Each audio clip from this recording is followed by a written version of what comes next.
Hai, balik lagi dengan gue Bito Busala di Ekonom Pemalas. Kali ini gue mau bahas tentang value trap. Eh, Sedikit menarik sih menurut gue ya, karena banyak banget yang ngomongin kalau misalkan di investasi itu ada yang namanya value trap gitu. Jadi kenapa disebut value trap? Kalau misalkan gue sempet ngobrol sama senior ya, dia bilang sih sesimpel bahwa kalau misalkan lu masuk ke sebuah saham, harganya kemana-mana itu is a trap gitu katanya. Dan menurut gua nggak ada itu yang namanya value trap atau dividend trap atau apapun itu ya. Jadi menurut gue cuma ada ekspektasi yang salah aja. Jadi kalau misalkan lu beli sebuah saham, kalau lu punya ekspektasi yang benar-benar berbeda dengan apa yang lu inginkan, ya hasil akhirnya adalah ya tanda kutip trap tadi gitu. Nah, sebenarnya kan dalam dunia value investing yang lo lakukan adalah lo mencari sebuah perusahaan di mana has been wrong price and then you bet sama perusahaan tersebut bahwa perusahaan tersebut harusnya di harga sekian gitu. Tapi kenyataannya kan nggak seperti itu. Apapun yang lo lakukan, market itu nggak peduli sama apa dengan lo. Lo liatin aja bahwa ada banyak perusahaan yang sebenarnya menurut lo nggak ada value-nya, tapi bagi orang lain ya ada value-nya sehingga harga sahamnya terbang ataupun naik dan segala macam. Gue bakalan ngutip kalimat yang diucapkan oleh Charlie Munger. Dia bilang adalah you are looking for mispriced gamble. That's what investing is. And you have to know enough to know whether the gamble is mispriced. That's the value investing. Intinya sebenarnya dunia investasi itu mirip-mirip kayak judi. Kalau misalkan ada satu buku yang gue lagi dengerin sekarang dalam bentuk audiobook, namanya The Man for All the Market. Nah itu yang di dalamnya sebenarnya kenapa dia bilang investasi itu tuh hampir sama kayak main blackjack ataupun main poker ataupun yang lain segala macam. Intinya adalah tentang masalah kalkulasi, bahwa lu tahu oddsnya dari lu bermain permainan ini dan lu bet accordingly di odds.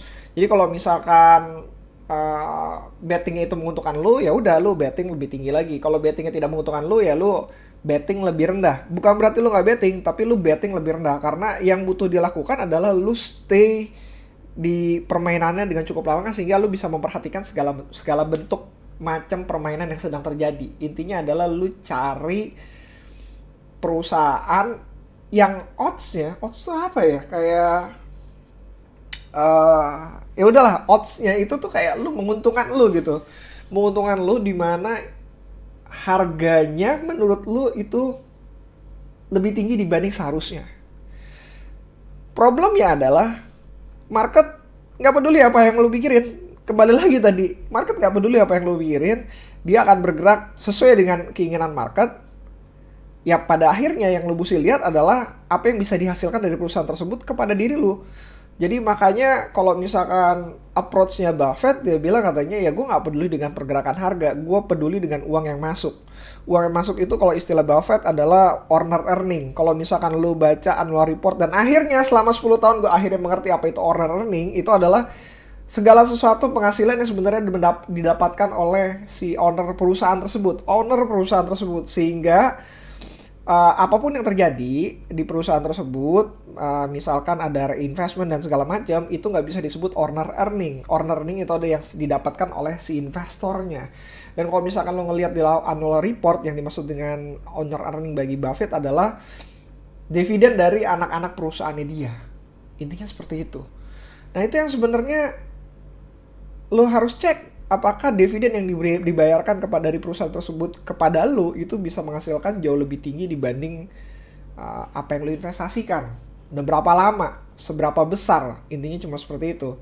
Value-nya akan mengikuti dari dividen tersebut, sehingga kalau misalkan dividennya makin lama makin besar, artinya value perusahaan tersebut ya tentu saja akan semakin besar. Pengennya, tapi kenyataannya nggak seperti itu. Dan kembali lagi, value atau dividend trap itu cuma masalah lu nggak tahu apa yang lu pegang, lu masuk pada harga yang salah, sehingga dividen yang lu masuk ke dalam rekening lu kayak nggak nendang sama sekali, dalam hal ini waktu nunggu lu untuk melihat harga tersebut terapresiasi benar-benar sia-sia karena dividennya nggak kecil banget. Misalkan let's say kayak 0,5, 0,3, 0, berapapun atau 1-2%. Dan itu menurut gue kayak apa ya, nggak sesuai dengan ekspektasi aja, nggak sesuai dengan ekspektasi. Kedua, lu punya wrong expectation. Perusahaan punya model bisnisnya dia sendiri, dia punya manajemen itu punya ekspektasi terhadap apa yang dia lakukan gitu. Dia melakukan A, B, C, D, E dan dia mengharapkan ekspektasinya A, B, C, D, E, F, G, H, I, J gitu. Tapi sebagai investor lu pengennya kan sebenarnya dapetin segala sesuatu lebih cepat, terus menghasilkan sesuatu lebih hebat. Dan kalau bisa apapun yang dipikirkan oleh si investor harus sesuai, dan in the end bakalan sulit gitu.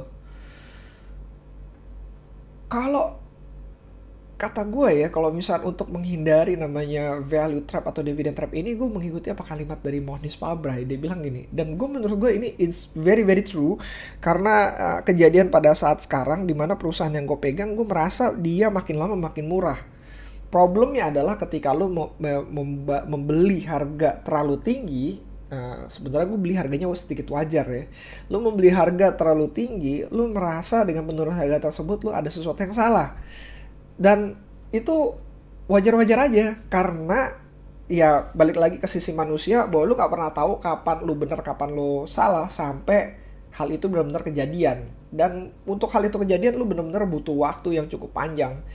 Intinya lu butuh waktu tunggu yang namanya dividen. Oke, kalimat Mohnish itu adalah dia ngomong gini, be unreasonable when you are buying company, make sure everything in line and very cheap. Jadi intinya, bahkan kalau misalnya di kalimatnya Mohnish itu dia bilang, kalau bisa planet sejajar, terus hoki lu lagi pada tempatnya, lu lagi happy ketika lu mencet dan segala macam. Kalau bisa semuanya masuk ke dalam kategori bahwa perusahaan ini benar-benar layak untuk beli, baru lu beli. Jadi dia bilang nggak cuma sekedar murah, tapi be very very unreasonable aja gitu, benar-benar unreasonable. Dan kalau misalkan ketika bet on unreasonable thing itu keluar, ya udah lu bet benar-benar gede-gedean. Nah, kalau misalkan ngomongin tentang masalah value trap dan segala macam, gue pernah ngeliatin Alibaba dan menurut gue Alibaba keren banget. Dan gue hampir mau investasi di Alibaba, tapi gue ingat dengan kalimat Mohnish bahwa ya be reasonable aja, kalau misalkan emang nggak cocok sama lu ya nggak perlu masuk. Dan akhirnya gue nggak masuk. Gue tahu kenapa Charlie Munger masuk ke dalam Alibaba, karena gue hampir mau masuk Alibaba tersebut ya, karena growth dan economic of scale-nya benar-benar tinggi sekali gitu. Problemnya adalah sekarang Charlie Munger beranggapan bahwa apa yang tesis yang dia miliki tentang Alibaba ternyata salah. Dan ya udah, dia keluar walaupun gak sampai 100%, tapi dia keluar, dia mengakui bahwa itu adalah sebuah kesalahan. Even Charlie Munger itu bisa salah. Dan ketika lu mengalami kesalahan, ya gak apa-apa. Yang penting itu lu harus paham bahwa harga naik dan harga turun itu bukan berarti lu benar dan salah. Harga naik bukan berarti lu benar, harga turun bukan berarti lu salah. Yang penting adalah ekspektasi lu terhadap perusahaan, itu yang mesti lu ketahui. Kedua adalah ekspektasi perusahaan terhadap ekspektasi manajemen terhadap perusahaan itu sendiri, itu yang mesti lu pahamin, dan lu harus inline dalam keduanya, antara ekspektasi lu dan ekspektasi manajemen. Dan ketika dua-duanya inline dan rezeki mendukung dan segala macamnya, ya hopefully lu bisa menghasilkan sesuatu yang lebih hebat dan luar biasa. So that's it. Itu terakhir untuk sesi ini sih sebenarnya. Kalau ada pertanyaan, email gue aja di bayutabusala@gmail.com atau DM gue di Instagram gue @bayutabusala. See you again next time. Bye.